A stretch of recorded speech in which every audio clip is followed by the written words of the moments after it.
Director சுந்தசி, அதுக்கடுத்து விஷால் இவங்க 2 பேர் காம்போனாவே ஒரு மிகப்பெரிய எதிர்பார்ப்பு இருக்கும். ஏன்னா, இவங்க 2 பேர் காம்போல ஆம்பள திரைப்படம் வெளிவந்துச்சு. மிகப்பெரிய வெற்றி. அதுக்கடுத்து ஆக்ஷன் அப்படின்ற ஒரு படத்த பண்ணாங்க. ஆனா, அந்த படத்துக்கு பெரிய வரவேற்பு கிடைக்கல. அதுக்கடுத்து இந்த ஆம்பள படத்துக்குலாம் முன்னாடி பண்ண ஒரு திரைப்படம் மதகதராஜா. அந்த படத்த போன வருடம் பொங்கலுக்கு கொண்டு வந்தாங்க. வெளிவந்து ஒரு மிகப்பெரிய வெற்றி.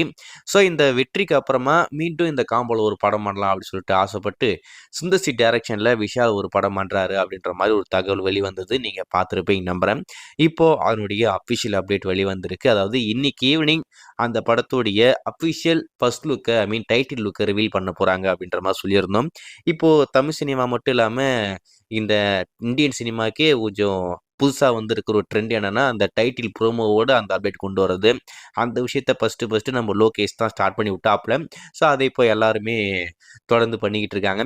அதில் குறிப்பாக நம்ம சுந்தர்சியும் அதை ஸ்டார்ட் பண்ணிட்டாப்ல. இந்த படத்துக்கு இப்போதைக்கு ஒரு டைட்டில் டீசரை ரொம்ப சூப்பராக பண்ணியிருந்தாங்க. அதில் மட்டும் எந்த ஒரு மாற்றமே இல்லை. ஃபன்னாகவும் இருக்குது, இன்னொரு பக்கம் ஆக்ஷனாகவும் இருக்குது.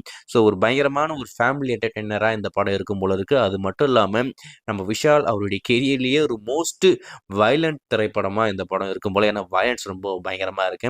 அவருடைய படங்கள்னாவே கிளாமர் தான் பயங்கரமாக இருக்கும். இந்த படத்தில் கிளாமரோட சேர்த்து வயலன்ஸ் எடுக்கிறேன்டா அப்படின்னு சொல்லிட்டு எடுத்து வச்சிருக்காப்ல. ஸோ, கண்டிப்பாக இந்த திரைப்படம் நல்லா இருக்கும்ன்ற மாதிரி தான் நான் எதிர்பார்க்குறேன். ஏன்னா டைட்டில் டீசரே ரொம்ப டிஃப்ரெண்ட்டாக ரொம்ப நல்லா மேக் பண்ணியிருந்தாங்க. அந்த விஷுவலாக பார்க்குறதுக்கே ரொம்ப கிராண்டியராக இருந்தது. படமாக இன்னும் சூப்பராக இருக்கும்னு நினைக்கிறேன். நம்ம ஹிப்ஹாப் தமிழ் ஆதி அவர் தான் இந்த படத்துக்கு மியூசிக் கம்போஸ் பண்ணுறாப்ல. கண்டிப்பாக படத்துடைய ஆல்பம்லாம் நல்லா இருக்கும் அப்படின்ற மாதிரி எதிர்பார்க்குறேன்.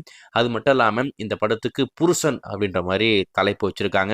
புருஷன் என்னடா புருஷன் அப்படின்ற மாதிரி கொஞ்சம் டம்மியாக இருக்குன்ற மாதிரி தான் எதிர்பார்ப்பீங்க. அதை பற்றி அவங்க டீசர்லேயே பேசிட்டாங்க. புருஷன்னா கொஞ்சம் கம்மியாக இருக்கே அப்படின்ற மாதிரி புருஷன்டா அப்படின்ற மாதிரி பேசுகிறாங்க. கண்டிப்பாக படம் நல்லா இருக்கும்னு நினைக்கிறேன். வெயிட் பண்ணி பார்ப்போம்.